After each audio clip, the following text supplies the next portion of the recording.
Before we dive into today's games, I wanted to talk to you and let you know that the Guy Boston Sports NFL dashboard has a discount going on right now. Over on GuyBostonSports.com, head to the members area. The NFL dashboard, what you see in front of you here, one of my favorite research tools out there. And yeah, I can say that. I built the damn thing, right? This thing is absolutely amazing. From a matchup analyzer to a DVOA ranking system, offensive and defensive stats, run scheme metrics for each team in terms of inside zone, outside zone. Man, what do they run, right? As well as defensive coverage and pressure numbers and quarterback splits overall, versus zone, versus man, versus pressure, versus blitz. And I mentioned that discount, right? Right now, you can use code EV5. EV number 5, just 3 characters there. You're going to get your first month for $4.99 for the All Sports Dashboard, meaning you also get access to our NBA dashboard. So check it out, guys. Link will be down below in the description as well as the pinned comment, or just head to GuyBostonSports.com and head to the members area. That discount code is EV5, EV number 5. All right, YouTube, how you doing? Welcome back to the channel. I tell you guys I'm a dummy all the time. They don't suck. They've just been sucking. Get them down to -3, 4. More juice than Jose Canseco in his prime. Tell me you're new without telling me you're new. So don't go jumping down my throat in the comments, right? If you want to fade me, or if you do want to ride me, this still leaves a bad taste in my mouth, right? And remember, more chins, more wins. All right, YouTube, how you doing? Welcome back to the channel. Week number 10 in the NFL, and we're diving into the Sunday slate. We're going to dive into each and every game here. I'll give you my prediction on the side. I'll give you my prediction on the total. We'll talk about any other plays like player props that we like within each game as well. But as always, guys, make sure to keep an eye down on the pinned comment of this video. That's where you'll find all of my final plays, so I'm actually rolling with myself.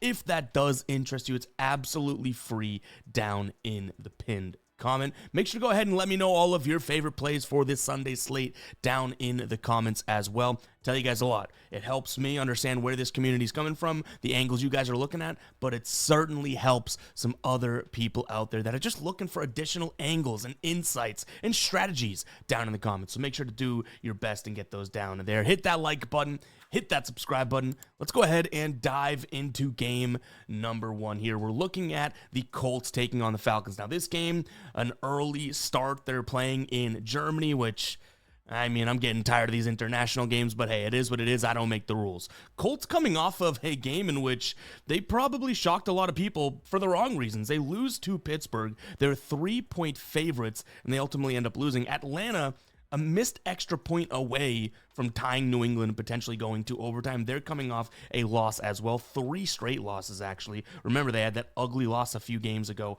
against Miami. So where do we come out on this one? Well, I will say that this Atlanta team, I think, is still underrated. I feel like people don't give Penix the credit. The passing attack with London, and Bijan Robinson's probably the only guy there that absolutely gets the credit he deserves. But the defense is also pretty damn good, and they do apply the pressure. And this year, that has been a way to kind of get to Daniel Jones and prevent some of these amazing games and just crazy statistical performances. So I think I'm going to lean towards the Falcons. I'll sound the cycle alert alarm. I get it. The Colts are the better team, and they're kind of like the prize child right now. But this is a Falcons team that plays a lot of man. Daniel Jones, definitely not as good against man. I already mentioned the pressure. And then on the flip side, Michael Penix getting healthy now. He's going to see a decent amount of man from this Colts squad. Not too much pressure. And that's a good situation for him. So, yeah, I know everyone, like I said, it's the favorite child right now, the Colts. But I could see the Falcons keeping this one close. It's also an overseas game. We've seen these kind of be like sluggish, kind of grimy games. Getting 6.5 points in that setting may be the move. In terms of a total, I'm going to lean towards the under as well. Again, I feel like I'm having to defend myself here.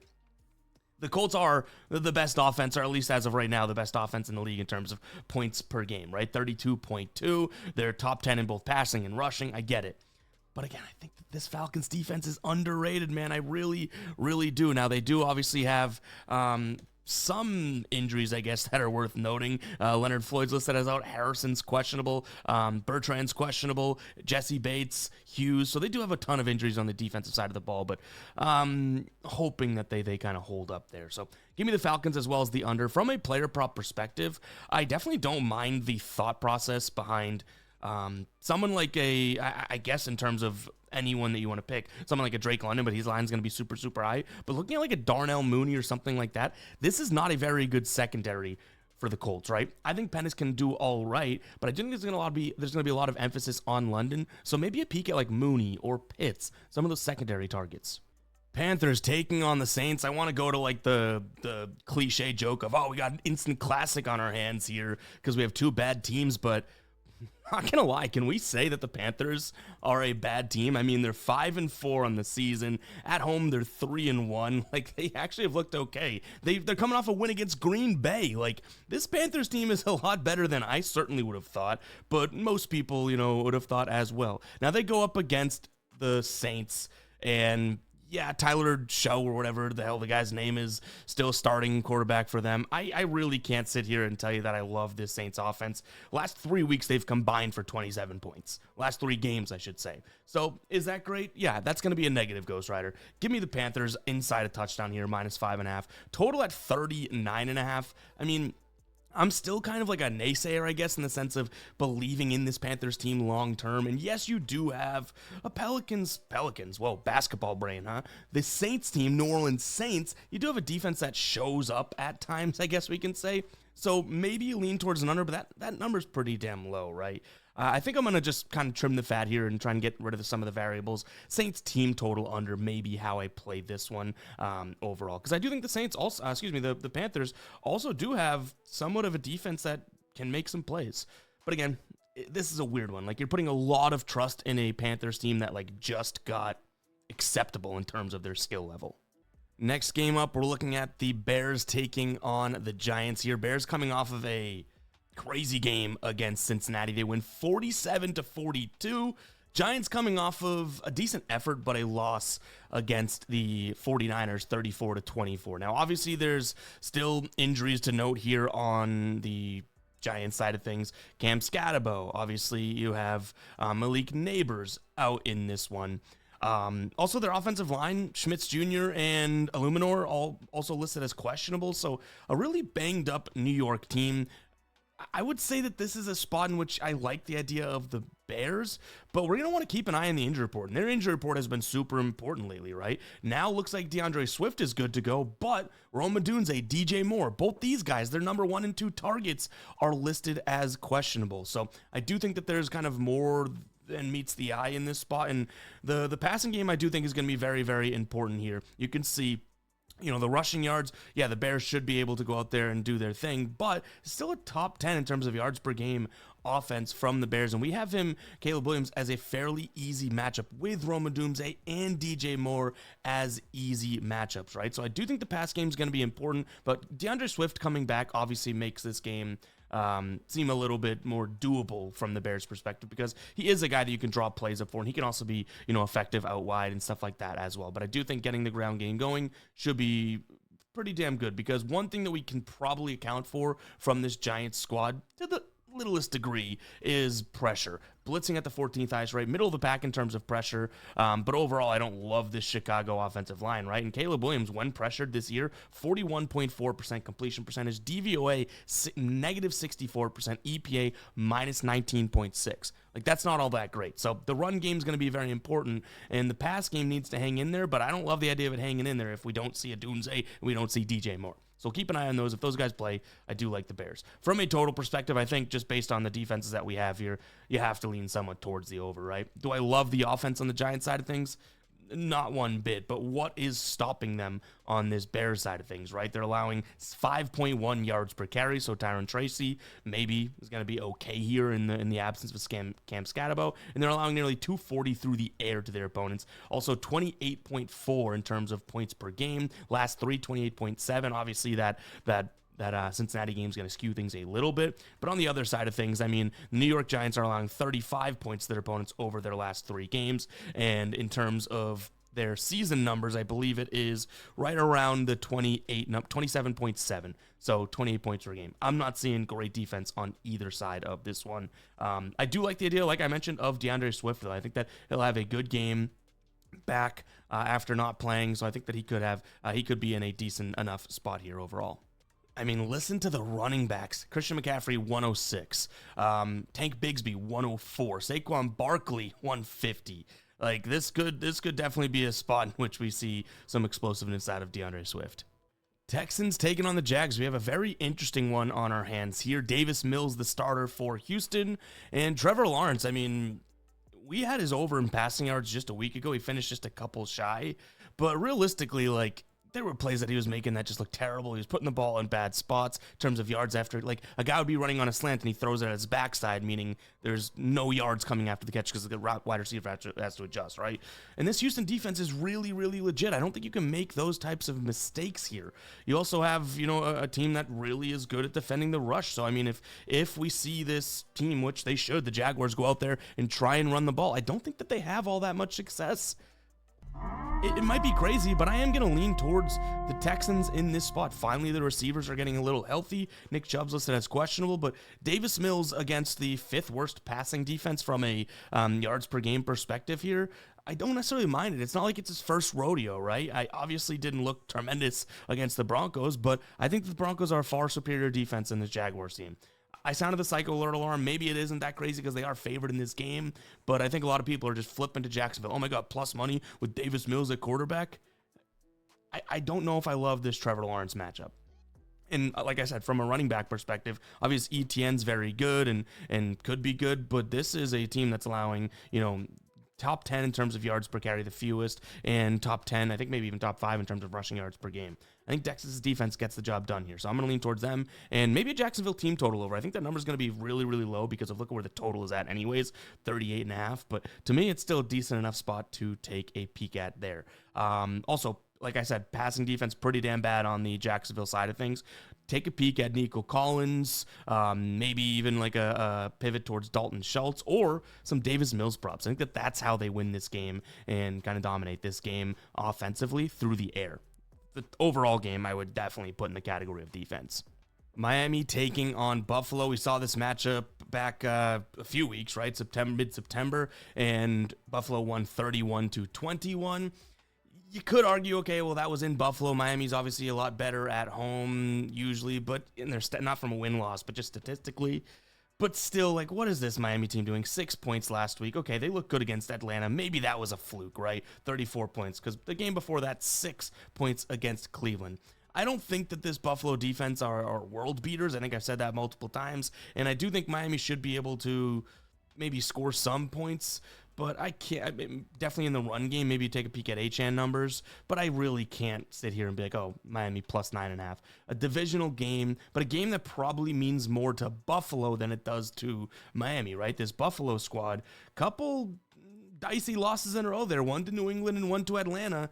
They probably want to move on to 7-2 versus 6-3, and they might want to do it in dominant fashion. So I'm going to lean towards the Bills, but I almost want to think that, at some point, Miami, they have a lot of talent, even though they are banged up. They'll kind of get out of their own way and groove, but, like, I really think that this team is just toast, right? McDaniel looks like a loser. Like, what's he rolling up his pants to his knees for? You got to win some games before you do that. The gold-rimmed glasses, all this BS, right? You have Tua, who doesn't even know if he's a lefty anymore. Like, to me, yeah, it's a tough spot for Miami. So I think the Bills win this one pretty handily, but it's still a divisional matchup. 9.5 points is 9.5 points. Total-wise, maybe I take a peek at a Bills team total over. I like the idea of the over in the game. Like I said, I think Miami can score some points, but, like, how much trust can we even put in that? You know what I mean? Miami scoring points. 2 of the last 3 weeks, they didn't even score a touchdown. That's brutal. And like I said, player prop-wise, it's probably Achane. If Miami wants any chance, to kind of succeed here, I think that they have to go at that Bills weakness, and it is the run game defense for them, so maybe they establish them early. But I don't know. They might be, passing the ball late in the game because they're losing, so maybe like an Achane first quarter, Achane first half might be more of like a diced-up way of doing it. All right, real quick, guys, before we do move on to the rest of the games, I want to talk to you about Chalkboard. Couple amazing things going on over there right now. First and foremost, 100% of your deposit matched. You toss in $100, they give you a free 100. You now got a bankroll of 200 there. Double up your money over on Chalkboard. But they also have a Josh Allen free square and a Justin Herbert's free square. One for the early games, one for Sunday Night Football, as well as a bunch of different promos that they have been offering. So go check out Chalkboard, guys. I have been absolutely loving this app. I have a link down in the description as well as the pinned comment. Also, Also use code GUYBOSTON when signing up to make sure you get all those damn goodies, right? One really cool thing and unique thing about Chalkboard is that they now allow game picks. You can go on there and say, okay, Bills money line, let me roll with that, right? Or the over in this game or something along those lines in terms of game picks, not just player props. Really cool, guys. Again, that link will be down below in the description as well as the pinned comment. Make sure to go ahead and check out Chalkboard. Now let's dive back into these games. All right, we got the Vikings taking on the Ravens. Right now, Vikings 3.5-point dogs at home. Total sitting at 48.5. Now, I've definitely kind of transparently racked my brain, gone back and forth on this game a few different times because first off, I want to sit here and be like, Lamar Jackson's back. That means we know exactly how good this Ravens team is or is going to be. But they also went up against Miami, and Miami, we just got finished saying how much they stink. This Minnesota defense is a hell of a lot better. Where I still do kind of trust Lamar Jackson and even just the offense in general is given the fact that we're looking at, and we'll jump into the dashboard to explain this rather than telling. So Lamar Jackson, clearly, and again, small sample size for this season, but this tracks with the rest of his career. Really good against zone, has some struggles against man. I mean, small sample size again, but 80.6 in terms of completion percentage against zone. Check it out. I mean, you have Minnesota who's going to be playing a decent amount of zone. Now, pressure could definitely get to him. I'll give you that if you like Minnesota, right? But the other thing, look at in terms of their run schemes, man schemes, Minnesota, the third, actually, this is opposite, right over here. Outside zone, so that's a point for Minnesota, right? Outside zone is what Baltimore likes to run. Check it out. Minnesota, 25th in terms of yards per carry against that specific run. They're pretty good against the inside zone, pretty good against man duel, but the outside zone, pretty much the thing that Baltimore runs, they do have trouble stopping. But like I said, it is a decent enough defense. 8th in passing yards, middle of the pack rushing yards per carry, 5th best red zone TD percentage. So I totally get it if someone's like, oh, let me trust Minnesota here. But I just think, like, let us not forget how much we thought this Ravens team was going to succeed this year before the Lamar Jackson injury. Like, I feel like where it's all kind of like, oh, like, yeah, they're good, but how good? It's like, no, we thought this was like the odds-on favorite to win the Super Bowl in some cases at times. Give me the Ravens in this spot. Total at 48.5. I don't mind the idea of an over. If I think Lamar and Derrick Henry have good games, Ravens score some points. I just mentioned via the dashboard that this is a run game that might even work for the Vikings, which they need desperately. This is not a very good run attack from them. They're number one back in Jordan Mason's getting like 4 carries a game. Now, how much do we trust McCarthy after coming back? I mean, he beats Detroit. That looks pretty good. And this isn't the hardest of secondaries to pass on. So maybe we do have some points being scored in this game, but I think that might play right into the Ravens' hand, right? Like if this is a back and forth game and defenses are getting tired, I think that that's better for the Ravens than anything really. And I didn't really mention player props here, but I think I kind of alluded to it. Derrick Henry, I like him. I think he could score a touchdown in this spot. In terms of his rush yards, at that 79.5, that is awfully high, but he's coming off of 2 of his last 3 weeks going for 100 plus, right? And 71 against Chicago. In terms of his rush attempts, he's rushed 20 plus times and I guess 19 plus times in 3 straight games as well. So he may have the volume here. And I do think that there is a good point to be made kind of on the goal line or something where they're just going to run it. They normally would, but even that read option with Lamar coming back from injury, are they really going to want to put him in like a high impact situation?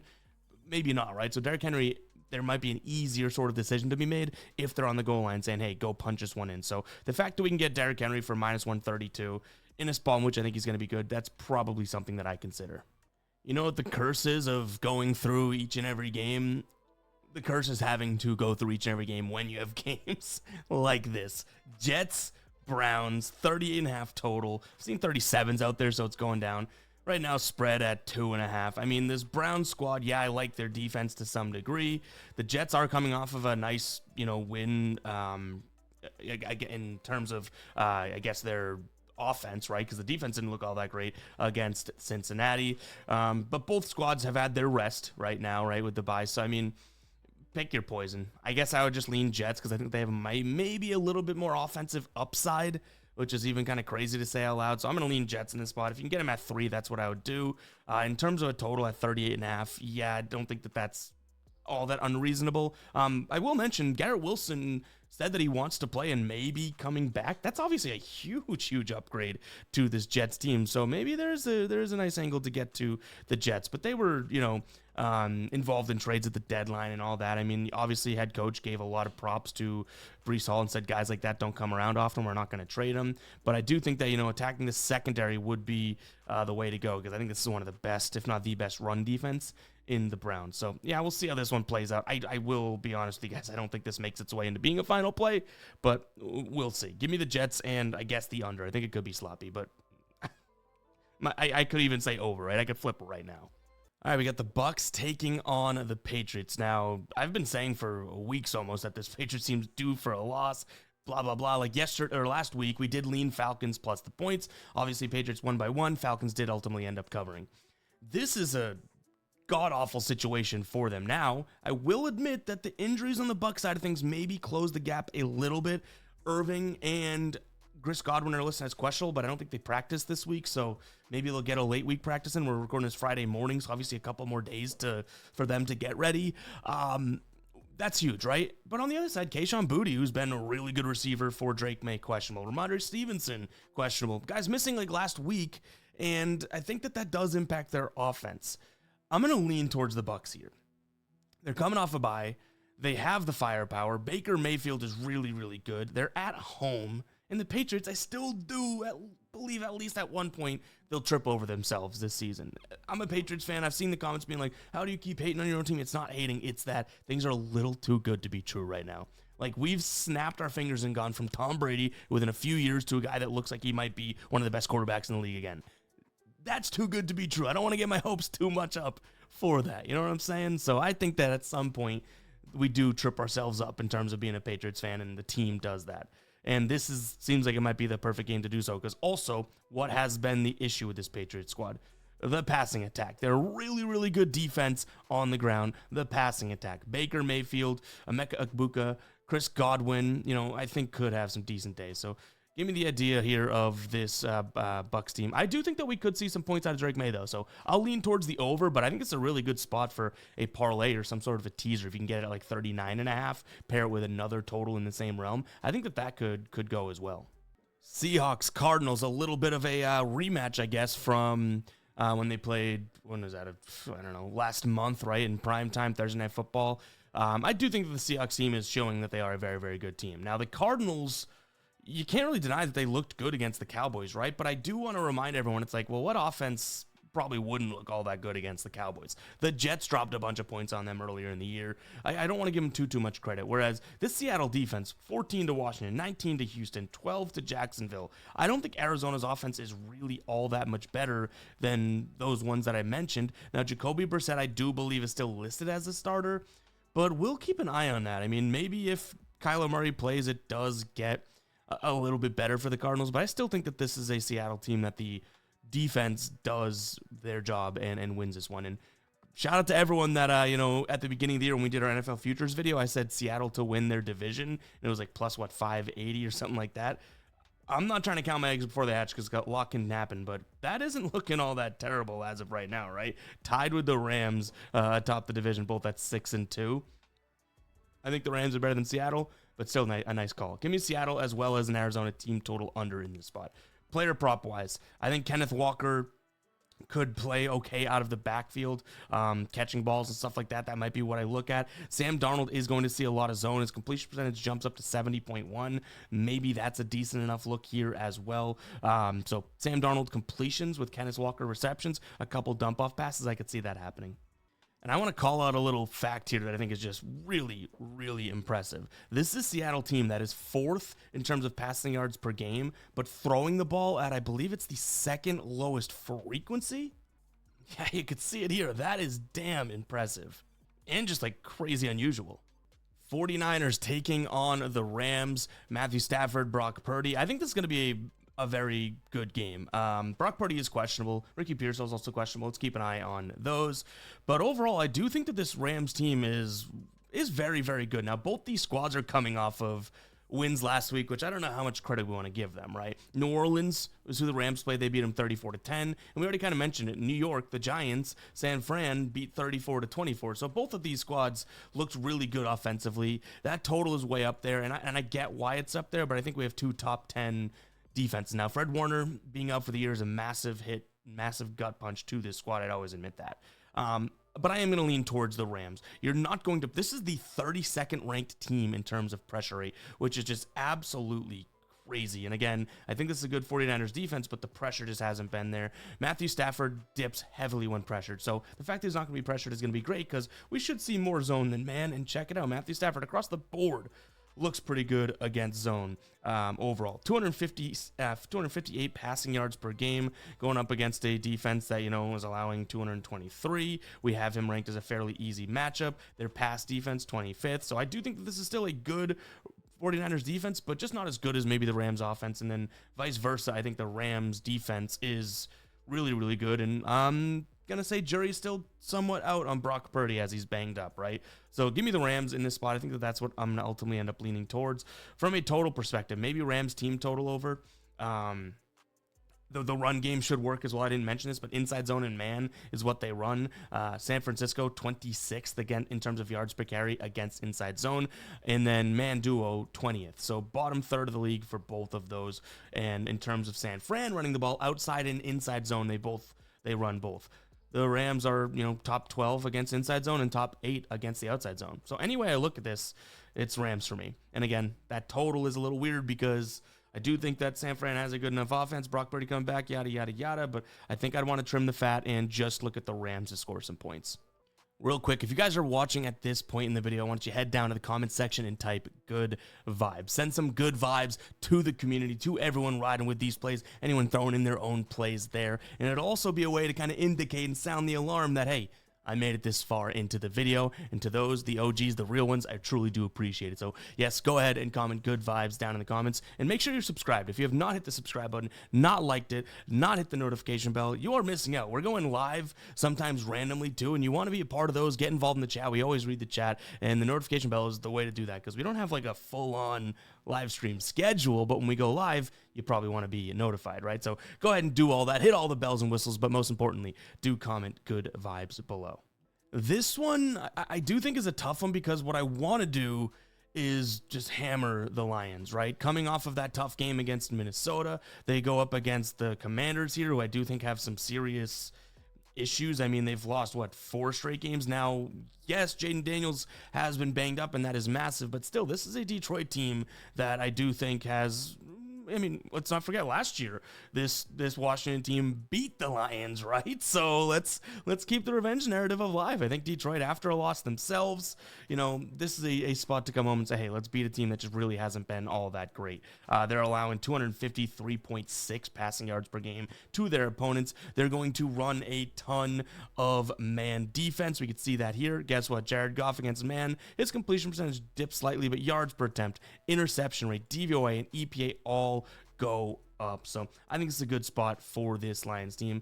The problem in it is a real problem to address, right? 9.5 points is 9.5 points. That's a hell of a lot. But maybe there's some sort of a parlay piece, or we just look at their team total over, something like that. But I don't mind the idea of, taking a peek at, Jared Goff and his completions or yards or something like that. The only issue is I do think that Gibbs, Monty, I think these guys will be able to run the ball on the Commanders as well. So yes, Goff puts them in a good spot, but even if they get a lead, which by these numbers would indicate that they might, then we may not see him tossing the ball or throwing the ball all that much. So we'll see what we end up with there, but I do think that the passing game has some serious success here. Maybe if we can get first half completions, again, because of blowout potential, maybe that's the type of move. And again, Lions team total over. Next up, we have Sunday Night Football. I'll go through this quickly like normal, but Tassos does the Sunday Night Football videos where he breaks down the entire game with multiple plays, player props, goes over everything he likes. That comes out here on the channel as its own separate video, so make sure to check that out. But we got the Chargers taking on the Steelers. Now, you're telling me the Steelers aren't coming in this one feeling pretty good?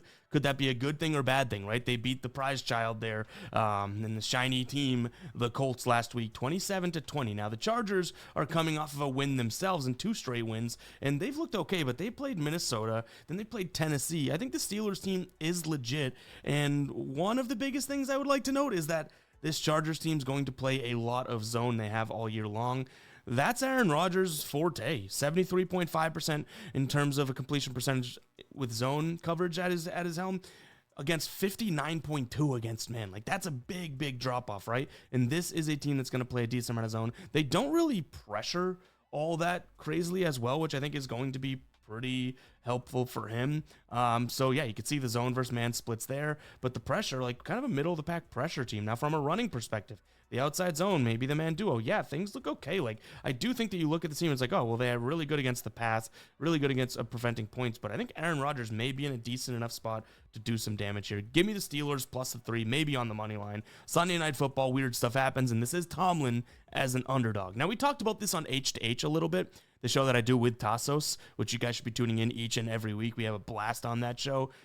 He did mention a good point, and it's something that I can't just like not address. The Steelers, like I said, is it a good or bad thing that they beat the Colts last week? They're probably feeling good and confident, but at some point, maybe you sleepwalk into the next game because you just had your pseudo Super Bowl in a sense. You know what I mean? We'll see. I'm hoping Aaron Rodgers and the veteranness of this coaching staff and him don't feel like that, but that is something that I wouldn't be like totally surprised if we see. Now, from a total perspective, I kind of like the idea of the Chargers team total under. I think that the Steelers team is going to just get better and better. There's really no run game from this Charger side of things. Like, their first, second, and third string, or third/fourth string, have all been placed on IR. It's Kamali Vidal now, and it's like, he can only do so much, and I do think that he's good, but again, like, this run game is not all that great, and it makes sense. So put the ball in Justin Jefferson's hands. He's going to see a lot of man, 60.7% completion percentage. That's not all that great, and he'll get blitzed. I think that they could get to him as well, and has this been the best Steelers passing defense so far this year? Hell no, but I do think that they're getting a little bit better and better. But guys, that is going to wrap it up for today's show. Hopefully you guys did enjoy. Hopefully you guys did enjoy. Nailed it that time. If you did, go ahead and hit that like button, hit that subscribe button. Catch you guys in the next one, all right? Peace out.